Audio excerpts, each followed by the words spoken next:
Hello and happy Tuesday, everybody. Here's what's coming up tonight on Now. If I can help somebody learn who their neighbor is and help keep even one child from being another victim, it's worth my time. Is a Facebook page dedicated to spreading the word about convicted sex offenders a public service or harassment? What are the two most unsafe hospitals in our state? New numbers out today rating the best and worst in healthcare. We believe the public has a right to know. The fight for transparency at DHHS and accountability for the deaths of two Maine girls heads to court. This is News Center Now.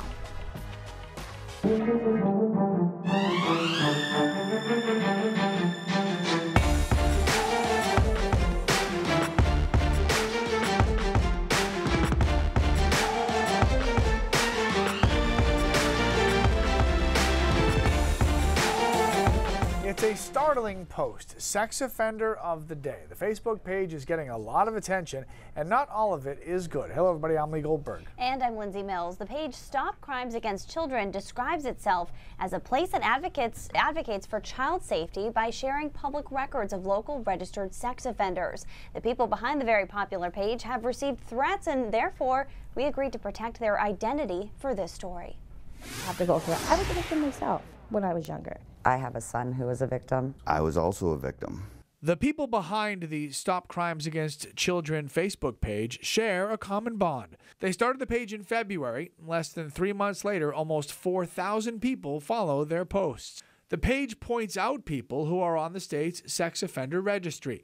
It's all public information that could be obtained by anyone who went to the state's website, but this group's goal is to make it easier to find. It's kind of hard to navigate, especially if you don't really know what you're doing. It's hard to read the charges, and not only that, everybody's on Facebook. So it's just a tool kind of bridging from the registry to social media so that people can see these people who are in their towns. Law enforcement officials who we had look at the page told us there's nothing illegal about posting this public information, but the ACLU of Maine expressed concern about the page. They sent us a statement that reads in part, efforts to shame former offenders could have unintended consequences. They could drive former offenders further into the shadows, further away from the support systems they need. We are all better off when former offenders can get the support they need and successfully re-enter society, rather than being forced to exist on the margins. End quote. If I can help somebody learn who their neighbor is and help keep even one child from being another victim, it's worth my time. Many of the crimes posted to the page happened a long time ago, so the group operates under a simple guideline. But if they're still on the registry, as far as I'm concerned, they don't have a right to just go slink off into the shadows and be free from these consequences, because their victims are living with this every day. So for their crimes to be forgotten because it was 25 years ago, I can't forget. You know what I mean? So, and my son will never forget. It just takes something away from kids that changes them forever. Now, the page founder is hoping to move Stop Crimes Against Children to nonprofit status in the future and expand so that there will be a chapter in every single state in the country. Lindsay? All right, Lee, thanks. A watchdog group has lowered its safety grades for two Maine hospitals to a C, the lowest rankings for all hospitals statewide. The latest numbers out today from the Leapfrog Group, a Washington, D.C. based nonprofit, show Central Maine Medical Center in Lewiston has gone from a B to a C, and St. Joseph Hospital in Bangor has gone from an A to a C. The watchdog group releases these grades every 6 months for hospitals nationwide. Its director of operations says while these hospitals have done better in the past, the most recent public information gathered shows a slight slip in safety. Patients go into these hospitals should be aware that there have been some recent areas for concern and be extra vigilant when they're going to get care there. Now, according to Leapfrog, CMMC was noted to have problems with urinary tract infections in ICU patients with catheters, dangerous bed sores, and deaths from treatable complications. This latest letter grade is a surprise to one Lewiston man who says he just underwent surgery at CMMC. I've used the hospital on several occasions, and I've had very good luck with them. I had a neck operation where they replaced some discs, and they did an excellent job. No problems afterwards. Central Maine Medical Center's top officials released an internal memo in response to the latest rating. It reads in part, quote, "What the Leapfrog data shows us is that there's a need for improvement in some areas. This work will bring us more in line with national standards and benchmarks that continue to evolve in an ever-shifting healthcare landscape. We're not alone. Hospitals across the country are experiencing these transitions." And to see how your hospital ranks, visit our website or mobile app. Lee? All right, Lindsay, thank you. We've had 4 straight days of dry weather, and we've actually had some forest fires popping up. Keith, any water to help those people out? Yeah, actually quite a bit coming tomorrow and into Thursday. Ryan is out and is going to show you some of the brush fires that we've had across the area. Temperatures, though, were the story today. We got in the 70s, still 73 at Freiburg, 72 in Berlin. Look at what's happened along the coastline, though, down to 54 in Portland. What a wicked sea breeze. In fact, the sea breeze blowing in at 36 to 39 miles an hour. That'll cool you down when the water is in the 40s, 20 miles an hour in Wiscasset, 16 in Rockland. So sea breezes are just a fact of life along the coastline, but this is a sea breeze on steroids, so it knocked down the temperatures really fast through the afternoon. It's still sunny, though, across most of the state, just a couple of high, thin clouds rolling in. It's interesting to note that for a lot of us, we haven't seen any clouds basically from Saturday afternoon through Sunday, through yesterday, and not until now that we're seeing a few more clouds roll in. Part of a storm system that will give us some rain tomorrow and into Thursday. So clouding up tonight, it will be dry. The rain arrives midday tomorrow, gets heavy tomorrow afternoon and tomorrow night. We'll talk rainfall amounts and the chance for us to get into the 70s at least next week. We'll talk about it in just a few minutes.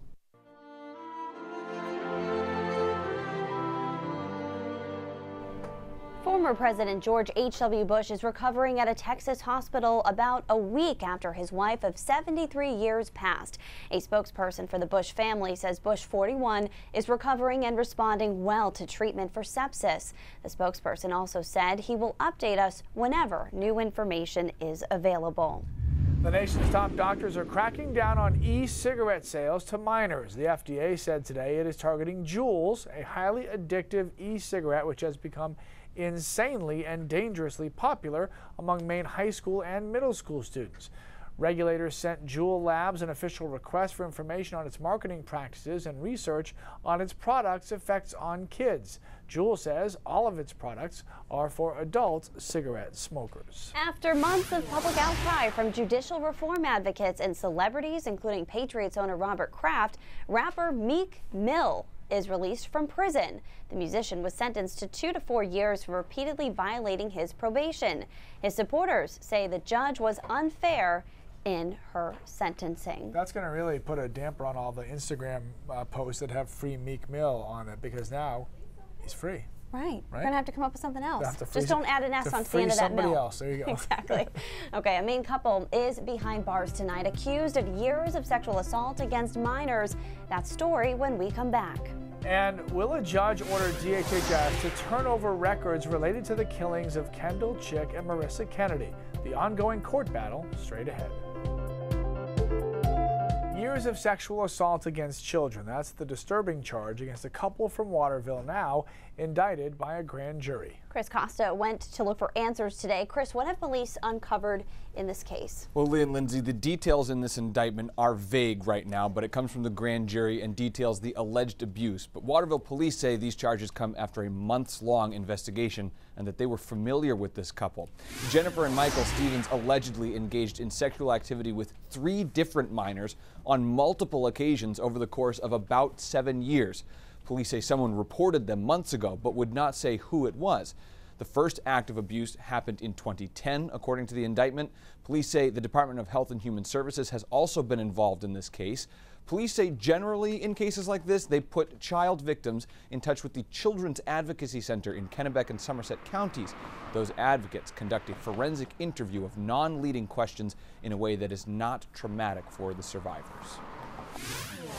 Well, I think, in every case we try to do a professional job so that we can properly serve the community and that we can give victims of cases the justice that they deserve. We get people indicted, but then, comes the long, arduous process of preparing for trial and together case beyond a reasonable doubt.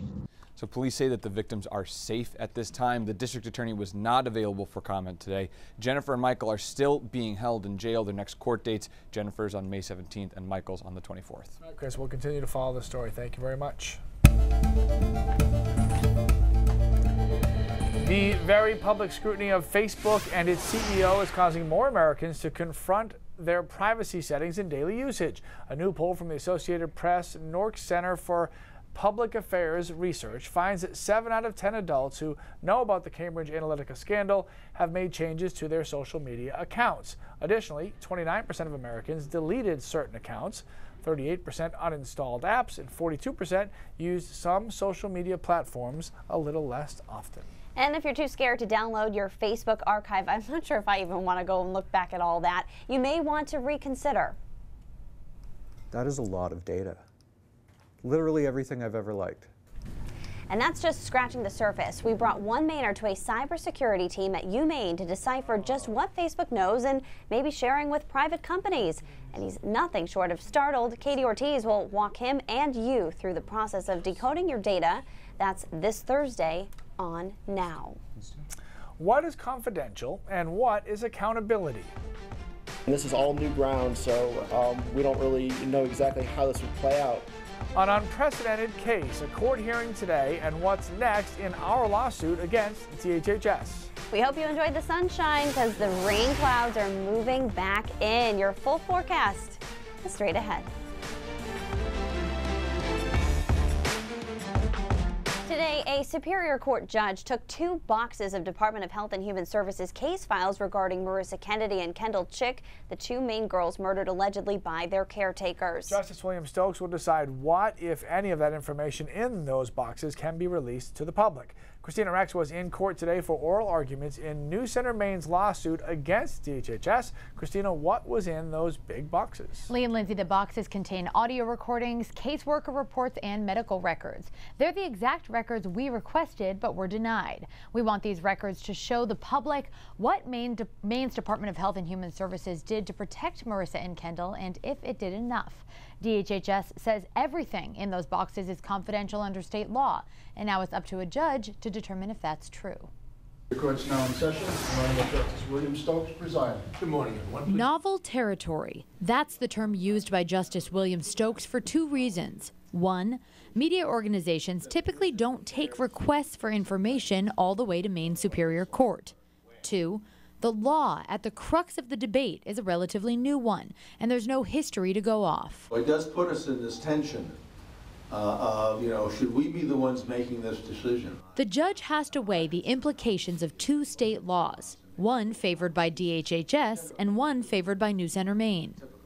The first law states that any records or information related to Child Protective Services are strictly confidential. Which clearly makes all of these documents confidential. It has limited exceptions, and it doesn't have an exception that would fit into this particular circumstance. The other law says that disclosure of information in a case where a child dies is required, unless the commissioner, with the help of the Attorney General, decides it will impact an ongoing criminal investigation. In this case, the murder trials of Shauna Gatto, Julio Carrillo, and Sharon Carrillo. DHHS Commissioner Ricker Hamilton has used his sole discretion to keep these records concealed so far. That's what we're appealing. I don't think that we are required to take DHHS at its word or allow it unfettered discretion to say, this particular record is confidential. Could the release of this information make it hard to find an unbiased jury? Could it be prejudicial to the murder cases? Is it really the public's right to know? These are some of the questions now in the judge's hands. All right, so Christina, the obvious question is, okay, what's next? What do we do now? Okay, it's a little bit complicated, but there is a draft disclosure. So basically the commissioner at one point had drafted what he would disclose to the public, run that through the AG's office. Now that we know that exists, that the judge has requested that. So DHHS will likely willingly give that up to the judge, or they could not. But if they give that up to the judge, he's going to go and he's going to look at those 2 boxes of case files and this draft disclosure, compare them, and basically determine whether or not he thinks any of this information can be shown to the public. How soon can we expect a decision from this judge? So this could be a matter of 1 to 2 days. It could be early next week. He was very honest about the fact that he wants this to be speedy. He knows that this is important, that there's pressing public concern in this case, so he's going to move as quickly as he can. And are the outcomes as simple as either the boxes will be made public or they won't, or what are the possible outcomes? No, I think it's fair to say it's almost impossible that we just get to see all the information in those boxes. You know, there are names of people who reported abuse. There's audio recordings and things that could hinder the investigation? Right. Okay. Exactly. So I think there's certainly a spectrum of what could come out of this. You know, it could be some information. We could receive a summary. We could receive nothing. It's really up in the air at this point. We're just getting started with this, so we will keep an eye on it. Thank you very much, Christina. Thanks, Christina. All right, in other news, Portland City Councilors have a very big decision in front of them. Can they force businesses, big and small, to offer paid sick leave to all employees? That's the question the City Council will hear tonight, what citizens have to say about proposals. But Portland's mayor did tell News Center Maine yesterday that it will keep the city happy and healthy. The council will hear lots of opinions at tonight's hearing, but you guys are also sounding off on our Facebook pages. Joanne says everybody should have paid sick time off. Michael says it shouldn't be a benefit. Not everybody can work for a top company, but everyone has family that gets sick. Paid sick time is not a privilege, he says. It should be for everybody, but Lori disagrees, saying, nope, it's a benefit. Go work at a place that offers it if it's that important to you. Susan says big corporations that can afford paid sick leave should absolutely offer it, but she's not sure small businesses can handle the extra pay. Michaela asks how would that work for the service industry and restaurants? And Michaela, we do have that answer to your question. With servers, the paid sick time would be equal to 1 shift at minimum wage. So not the tipped worker wage, but the full wage at about $10 an hour. You can tell somebody they take a paid day off, but if a paid day off costs them $100, they might still want to be coming into work. Now, that was a Portland restaurant owner who says servers would actually still lose money on a sick day because $10 an hour is less than they actually make in tips. Keep sending in your questions about paid sick leave, and we'll make sure we get them answered for you. It was absolutely gorgeous out there today. It still is, and I'm so jealous of you, of where you went. Well, I did get to go to nice places today. Usually I'm jealous of where you go. Where'd you go today? Camden and, and Booth Bay, so they were both very nice. And very picturesque. Even though it is sunny and mild now. Yes. We have snowpack. Yeah. Right? Right. Not completely gone yet? No, not totally gone. In fact, they're skiing. You kind of buried the lead earlier when you said 70s next week. Could be warmer than that. I'm just building momentum. Well, you know, Lee. I'm one of the 2 people that follow you on social media, so I saw a different number. That's all I'm saying. Yeah, that's true. That's true. Yeah, it is. We've got potential. We'll get to that in a second. We'll start with where we were today. We got the 70s in spots, 75 in Freiburg, 60s along the coastline. Still our warmest day in quite a while in most spots. Sea breeze, though, pretty nasty, knocked us down in the 50s. Still in the 70s, though, inland and mid-60s in Augusta and into Waterville. So a beautiful day today. Here's our next storm system, though. That moves in tomorrow. So the next 2 days, contrastingly not nearly as nice. Rain and temperatures right around 50 degrees for Wednesday and Thursday. Timeline-wise, we cloud up tonight. A few sprinkles possible tomorrow morning, although I think most of the rain really does hold off until the afternoon for the vast majority of the state into the evening when there'll be some heavy downpours moving through the mid-coast, down East Maine on Thursday morning. Continues to rain through a good part of Thursday before clearing out a bit late Thursday afternoon, and then Friday is a better looking day. But as I mentioned, these 2 days are much different than what we've seen for the past 4 with the sunshine. Rainfall amounts here about 1 inch to 2 inches, so some pretty heavy rain. We're neither in a drought nor in a saturated ground state, so all of this will be fine. It's just pretty average stuff, and we'll see it come down heavy at times. After that, we cool down a bit for the weekend, particularly Sunday, only in the 50s and breezy. But Monster Ridge and Bermuda High sets up for Tuesday and Wednesday of next week, and that pumps in some very mild air. And as Lee jumped the gun on earlier, we have a shot at 80 in spots. Freiburg, Sanford, I even think Lewiston, Augusta have a chance, and into Bangor, and that would be on Wednesday. Now, of course, that's over a week from now, but it's okay. Trust us. It'll work out. It'll be mild, and it starts really on Tuesday when we'll be in the 70s. The weekend's okay. Saturday's interesting. Showers Friday night through early Saturday morning, a break through the middle part of the day, then showers on Saturday night. So it looks bad on the 7-day forecast. I don't think it really is in terms of how it plays out. And then cooler and breezy on Sunday, and that run at 80 as we head into next week. Well, and I heard you talking before we went on about possibly skiing.